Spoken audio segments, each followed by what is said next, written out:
Assalamualaikum warahmatullahi wabarakatuh. Perkenalkan, nama saya Bunga Pritianingsih, berasal dari kelas R003 dengan NIM C1B021237, Prodi Manajemen Universitas Jambi. Di sini saya akan menjelaskan tentang makalah pengantar akuntansi yang berjudul Struktur Dasar Akuntansi. Yang pertama, pengertian siklus akuntansi. Siklus akuntansi secara diartikan sebagai proses untuk melakukan identifikasi, analisis, dan menerapkan sistem kegiatan akuntansi dalam sebuah perusahaan.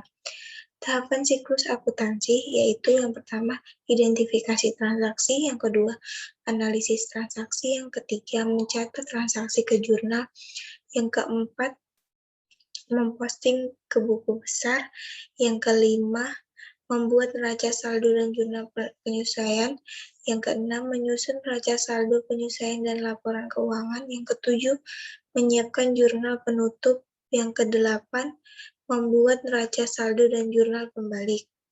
Materi selanjutnya, laporan keuangan dan unsur-unsurnya. Pengertian laporan keuangan.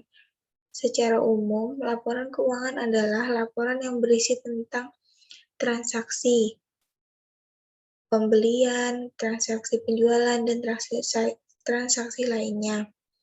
Unsur-unsurnya ada aset. Aset adalah yang dimiliki sebuah perusahaan yang diharapkan bisa menghasilkan manfaat di masa depan. Dalam hal ini, aset bentuk bisa beragam, misalnya tanah, bangunan, properti, peralatan, komputer, modal di bank, dan lain-lain. Yang kedua, liabilitas adalah kewajiban perusahaan. Kewajiban ini diharapkan juga bisa menghasilkan dan memberikan manfaat ekonomi yang positif bagi perusahaan. Beberapa contoh liabilitas adalah pinjaman di bank, bunga bank, pinjaman, utang antara perusahaan, utang, gaji, dan lain-lain. Unsur selanjutnya yaitu ekualitas sederhana. Sederhananya, ekualitas adalah nilai dari aset dikurangi biaya liabilitas. Beberapa contohnya adalah pembayaran dividen dan modal saham. Unsur-unsur yang keempat, pendapatan termasuk ke dalam suatu unsur-unsur dasar laporan keuangan. Pendapatan perusahaan bisa berupa hasil penjualan dan aktivitas bisnis yang menjual barang maupun jasa, atau di luar aktivitas utama sebuah bisnis. Yang kelima, pengeluaran. Perusahaan bisa berupa pengeluaran operasional maupun administratif, contohnya gaji, promosi, beban sewa, dan lain-lain. Unsur selanjutnya yaitu keuntungan. Unsur-unsur dalam laporan keuangan berikut adalah keuntungan. Keuntungan didapat dari peningkatan ekualitas seorang maupun sebuah perusahaan.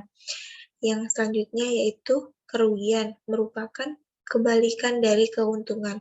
Kerugian terjadi ketika nilai pembelian dasar aset di masa lalu lebih besar daripada nilai aset di masa sekarang. Materi selanjutnya yaitu tujuan umum laporan keuangan. Tujuan umum laporan keuangan adalah memberikan informasi keuangan perusahaan sehingga dapat digunakan untuk mengetahui kinerja perusahaan yang akan digunakan untuk pengambilan keputusan oleh manajemen di masa yang akan datang.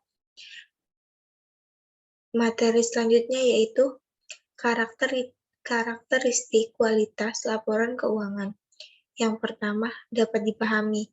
Kualitas yang paling penting, informasi yang ditampung dalam laporan keuangan adalah kemudahannya untuk segera dapat dipahami oleh pemakai. Yang kedua, relevan. Agar bermanfaat, informasi harus relevan untuk memenuhi kebutuhan pemakaian dalam proses pengambilan keputusan. Yang ketiga, kendalaan. Anda diartikan sebagai bebas dari pengertian yang menyesatkan, kesalahan material, dan dapat diandalkan pemakainya. Agar dapat diandalkan, maka informasi harus memenuhi hal sebagai berikut: penyajian jujur, substansi pengulian bentuk netral didasarkan atas pertimbangan sehat dan materialitis.